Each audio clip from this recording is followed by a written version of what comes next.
हाय, hello, नमस्ते। मैं Rajiv Kumar student classes से आप लोगों का स्वागत करता हूँ। जैसा कि मैंने आप लोगों को बोला था कि अब मेरे ऑफलाइन क्लासेस शुरू हो चुके हैं, तो जिनको भी एडमिशन लेना है प्लीज़ दिए गए एड्रेस पे कॉन्टैक्ट कर सकते हैं, आके मिल सकते हैं।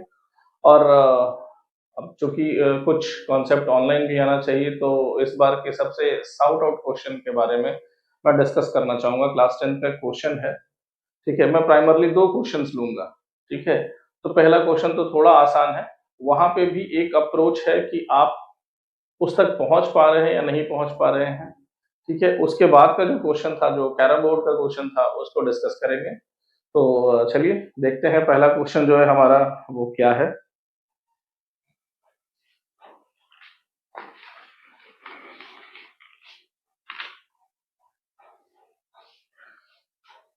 क्वेश्चन जो है वो नीचे डिस्प्ले होता रहेगा, वो देख लीजिएगा। ओके, तो पहले क्वेश्चन को देखते हैं। Verify that roots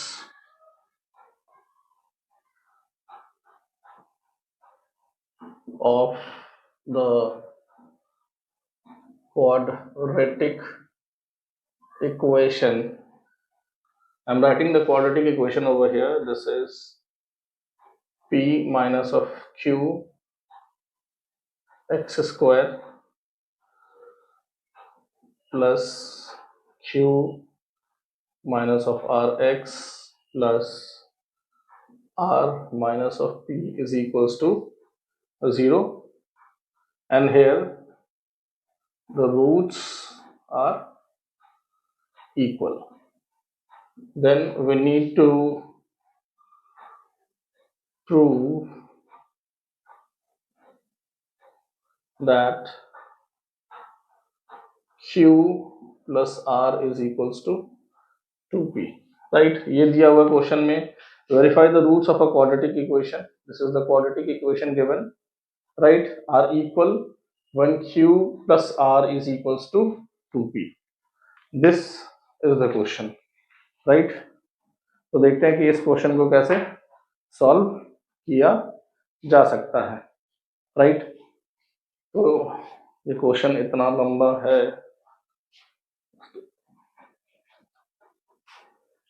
2000 years later. इस क्वेश्चन को करने के लिए थोड़ा सा उल्टा जाएंगे हम लोग और यहाँ पे बोलेंगे कि हमारे जो रूट्स हैं वो क्या आर इक्वल, पहले हम इसको मान लेंगे, राइट? तो इसका मतलब क्या है, right? d is equals to 0, जिसको क्या फर्दर देखेंगे तो इसको लिखा जाता है b square minus of 4ac is equals to 0, right? तो अब थोड़ा सा गौर करेंगे तो ये वाला पोर्शन जो है, सिंस हमारा स्ट्रक्चर क्या होता है क्वाड्रेटिक इक्वेशन का, तो ax square plus of bx plus of c is equals to 0। तो अब थोड़ा सा गौर करेंगे तो ये p माइनस ऑफ q क्या है, a के बराबर है। q माइनस ऑफ r क्या है, ये b के बराबर है। और ये r माइनस ऑफ p क्या है, ये c के बराबर है। तो इस हिसाब से हम लोग ये वैल्यू यहाँ पे सब्स्टिट्यूट करेंगे, ठीक है? तो सब्स्टिट्यूट करके देखते हैं। तो b स्क्वायर यानी कि q माइनस ऑफ r का होल स्क्वायर माइनस 4ac, तो a की जगह पे हम डाल सकते हैं p माइनस ऑफ q और c के जगह पे डाल सकते हैं r minus of p, right?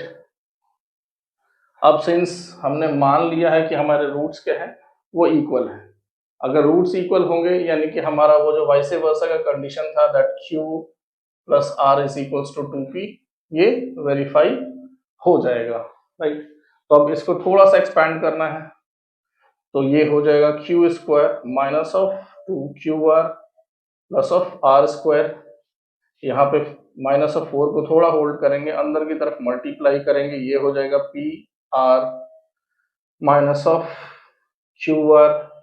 फिर इसको कर लेंगे माइनस ऑफ पी स्क्वायर और फिर ये plus P Q is equals to 0, right? इसको इसी तरीके से रखें, क्यू स्क्वायर थोड़ा सा रीअरेंजमेंट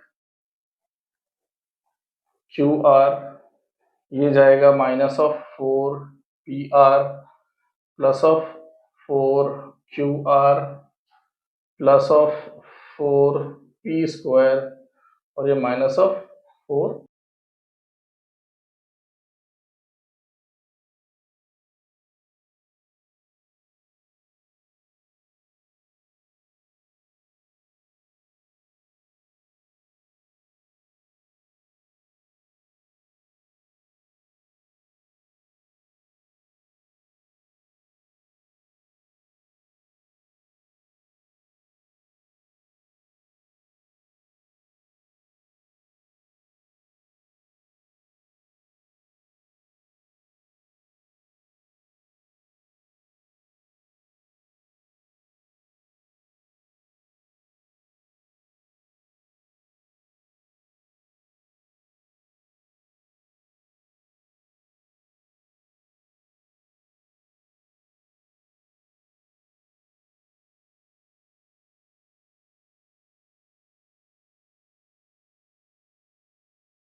बढ़ते हैं अगले क्वेश्चन की तरफ, जो कि बहुत साउट आउट क्वेश्चन है, बहुत फेमस क्वेश्चन रहा है कि भाई कैरम बोर्ड का क्वेश्चन दे दिया इन लोगों ने एग्जाम में, ठीक है। और मेरे हिसाब से बढ़िया क्वेश्चन था, ठीक है। कभी कभी चीजों को दूसरे तरीके से देखना जरूरी है, और यहाँ पे इन्होंने क्या किया है, यहाँ पे इन्होंने दो सब्जेक्ट का इंटीग्रेशन कर दिया, जैसे इन्होंने फिजिक्स को मैथ्स के साथ मिक्स किया है। मुझे तो यही दिखा क्वेश्चन में। अब बहुत लोग इसके लिए काफी परेशान रहे कि ये क्या क्वेश्चन है और ये क्यों ऐसा क्वेश्चन पूछा गया है। तो चलिए देखते हैं कि क्वेश्चन बेसिकली है क्या। तो मैं यहाँ डायग्राम ड्रॉ कर दे रहा हूँ। एक स्क्वायर कैरम बोर्ड है, राइट। ये एक पोजीशन P है, ये स्ट्राइक कर रहा है सरफेस को।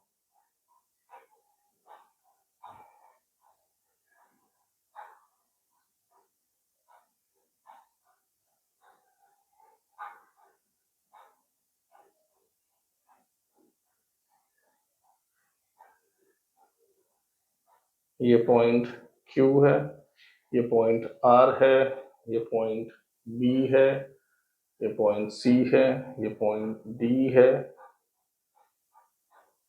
ये पॉइंट S है और ये पॉइंट A, राइट। यहाँ पे इन्होंने ये एंगल दे रखा है थीटा और यहाँ एंगल दे रखा है अल्फा।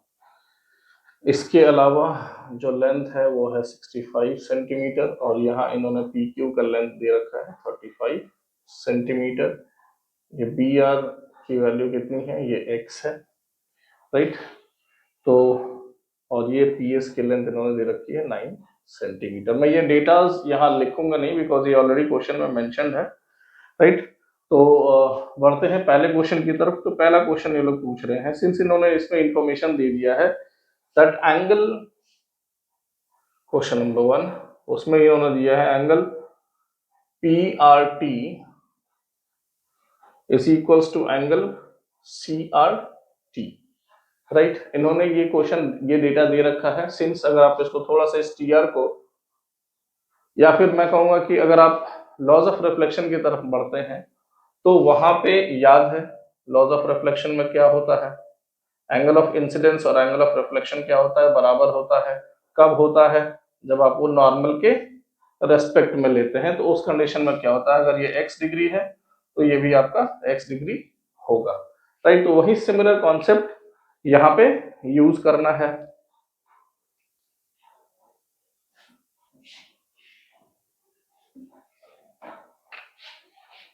और इसके साथ ये डेटा गिवन है और इसके साथ हमें प्रूव क्या करना है that theta is what it is equals to alpha, right.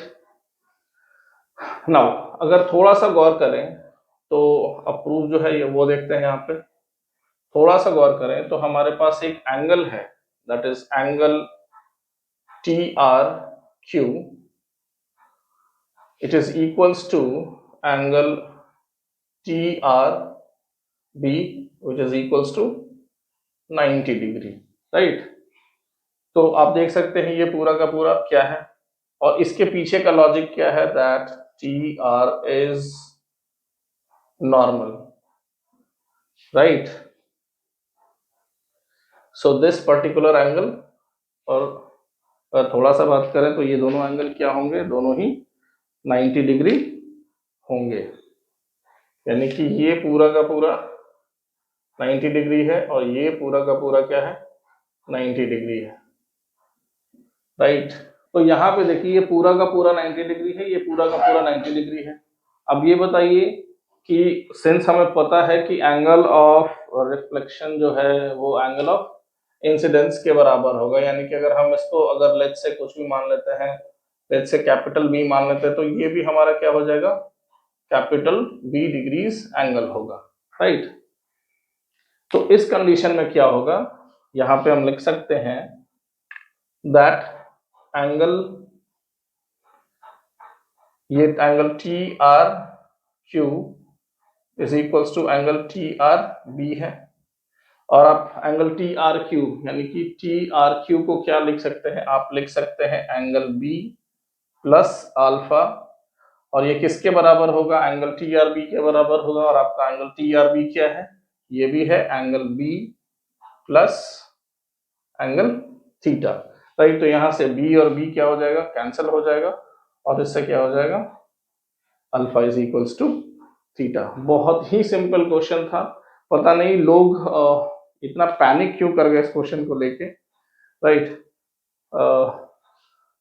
आप एक्सपेक्ट कर सकते हैं यार कॉम्पिटेंसी फोकस्ड क्वेश्चन पूछा जाएगा तो ऐसा होगा, फिजिक्स के कॉन्सेप्ट हो सकता है यूज किया जाएगा, राइट। तो उसमें कोई परेशानी नहीं है और बढ़िया है, सीखते हुए रहना चाहिए, राइट। तो अब बढ़ते हैं दूसरे क्वेश्चन की तरफ।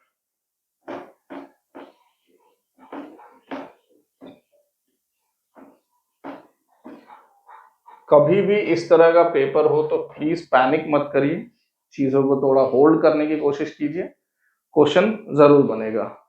बढ़ते हैं अगले क्वेश्चन की तरफ जो कि है क्वेश्चन नंबर 2, और क्वेश्चन नंबर 2 में इन्होंने बोला है कि if PQ is what it is perpendicular to AB, then what we need to prove is that triangle PQR is what it is similar to triangle CBR, right। तो अब यहाँ पे इन्होंने बोला है कि आपका ये PQ जो है वो क्या है, वो परपेंडिकुलर है ये पूरे के पूरे AB पे, यानी कि अगर हम इसको रिप्रेजेंट करें तो कैसे रिप्रेजेंट करेंगे, इसको ऐसे रिप्रेजेंट करेंगे।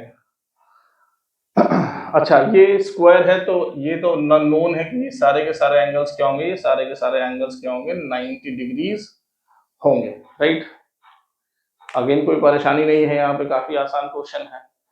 तो अब थोड़ा सा कंपैरिजन किया जाए तो triangle PQR and triangle CBR में देखा जाए तो पहला चीज क्या है that angle PQR is what it is equals to angle CBR which is equals to 90 degree. और अभी जस्ट थोड़ी देर पहले प्रीवियस क्वेश्चन में हम लोगों ने क्या प्रूव किया है that alpha is what it is equals to theta, right. तो ए क्राइटेरिया को यूज करते हुए, right, a criteria of similarity we can use and we can say that these two triangles are what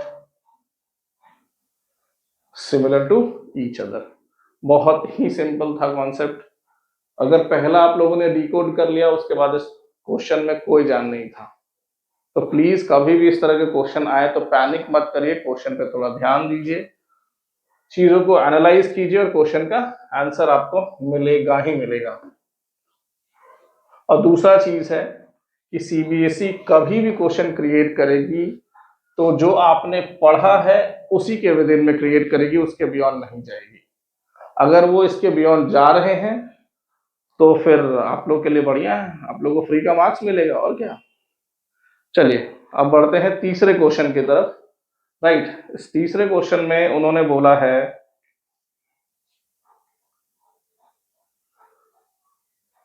find the value of x. इसका value figure out करने के लिए उन्होंने बोला है। राइट, देखते हैं। ओके, अब प्रीवियस दो कॉन्सेप्ट को यूज करके ये क्वेश्चन भी हम लोग सॉल्व करेंगे और काफी आसानी से सॉल्व हो जाएगा ये भी क्वेश्चन। नाउ थोड़ा सा गौर करिए कि ये क्या है, ये पूरा का पूरा एक स्क्वायर है, यानी कि अगर हम ऑन अ ब्रॉडर एस्पेक्ट देखें तो ये पूरा का पूरा कितना हो जाएगा, 65 सेंटीमीटर है। Since up till here it is what, it is x, तो ये हमारा जो रिमेनिंग पार्ट है वो कितना हो जाएगा, वो हो जाएगा 65 माइनस ऑफ एक्स। नाउ एक और कंपोनेंट है यहाँ पे, ये पीएस जो है ये हो जाएगा क्यूए के बराबर। क्यों? क्योंकि ये एक रेक्टेंगल का फॉर्मेशन हो रहा है। तो आप फर्दर जब आर क्यू पे आएंगे तो आर क्यू की वैल्यू निकल के आएगी 65 माइनस ऑफ एक्स, और उसमें से ये लेंथ हम घटा देंगे, दैट इज माइनस ऑफ 9।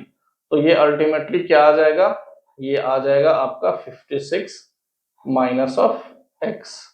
तो हमारा जो ये आर क्यू है, आर क्यू की वैल्यू कितनी आ जाएगी, 56 माइनस ऑफ एक्स। राइट, इसी चीज पे थोड़ा ध्यान रखना था इस क्वेश्चन को बनाने के लिए। राइट, तो अब इसको थोड़ा इरेज करते हैं क्योंकि आगे के क्वेश्चन में इनकी जरूरत पड़ेगी।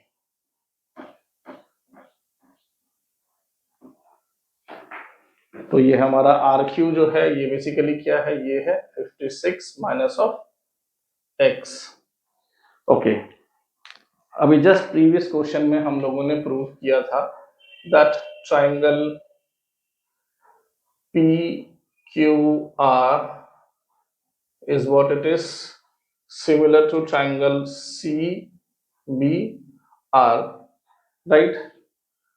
तो इसके हिसाब से हम क्या लिख सकते हैं, that PQ by CB is what it is equals to QR by BR is equals to PR by CR। अब इसमें से आपको देखना है कि कौन से दो रेशियोज आपके पास अवेलेबल हैं जिससे कि आप ये वैल्यू कैलकुलेट कर सकते हैं। तो PQ की वैल्यू दे रखी है उन्होंने कितना, 35, CB की वैल्यू कितनी है, 65 दे रखी है, QR की वैल्यू है 56 माइनस ऑफ एक्स, और BR की वैल्यू है x। अगर आप इसको सिंप्लीफाई करने जाएंगे तो इसको सिंप्लीफाई करने के बाद सिंस ये मल्टीपल ऑफ 5 है तो इसको लिखा जा सकता है 7 5 35, और इसको लिखा जाता है 13 5 65। राइट, अगर आप क्रॉस मल्टीप्लाई करेंगे तो ये क्या मिलेगा आपको, ये मिल जाएगा 7x is equals to 13 into 56 minus of 13x। Right, बहुत आसान है, आप यहां से बहुत आसानी से वैल्यू कैलकुलेट कर सकते हैं। 13x को इधर लेके जाएंगे तो ये हो जाएगा 20x, 13 इंटू 56। अब यहाँ पे एक पॉइंट है कि मैंने यहाँ पे इसको मल्टीप्लाई क्यों नहीं किया, क्योंकि आप देखिए थोड़ा सा गौर करिए कि आप इसको मल्टीप्लाई करने जाएंगे फिर इसको डिवाइड करेंगे तो अपने काम को आप और लंबा कर रहे हैं और टाइम टेकिंग प्रोसेस हो जाएगा। अब यहाँ से क्या है, x की वैल्यू अगर आपको निकालनी है तो 13 इंटू 56 बाई 20। अगेन थोड़ा सा स्मार्ट प्ले करना पड़ेगा, अगर आप इस पूरे को सिंप्लीफाई करेंगे तो फिर आपको डिवाइड करना पड़ेगा। तो आप क्या कर सकते हैं, सिंपली 2 से डिवाइड कर दीजिए, तो ये कितना हो जाएगा 28, ये कितना हो जाएगा 10। अब आप यहाँ पे मल्टीप्लाई कीजिए, राइट, तो ये 28 इंटू 13, अब आपका इक्वेशन बैठेगा 28 इंटू 13 बाई 10, जो भी वैल्यू आएगा उसमें एक डेसिमल वैल्यू सेट कर दीजिएगा।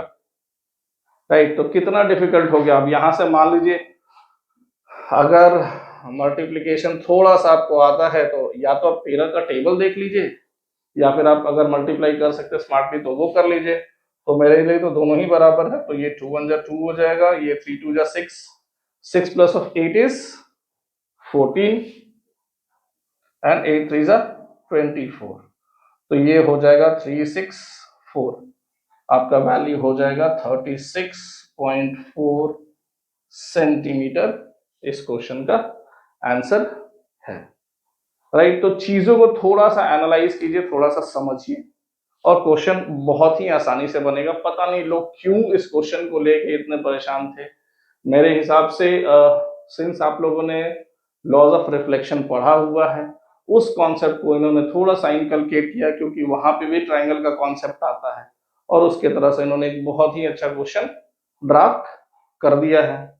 और एक्सपेक्ट कीजिए जो भी आपके पुराने बुक हैं उनसे थोड़ा आगे बढ़िए, क्योंकि उनको भी पता है कि आप ये क्वेश्चन और ये बुक्स पढ़ पढ़ के पंडित हो चुके हैं। इसीलिए इन्होंने कॉम्पिटेंसी फोकस क्वेश्चंस को इंट्रोड्यूस किया आपके सिलेबस में। तो प्लीज ये रोट लर्निंग के प्रोसेस से और एक सिमिलर बुक को बनाने के प्रोसेस से बाहर निकलिए, तभी इस तरह का क्वेश्चन एग्जाम में सॉल्व होगा, नहीं तो हर बार आप लोग बस चिल्लाते ही रहेंगे। चलिए मिलते हैं अगले वीडियो में, तब तक ध्यान रखिए, पढ़ते रहिए और एंजॉय करते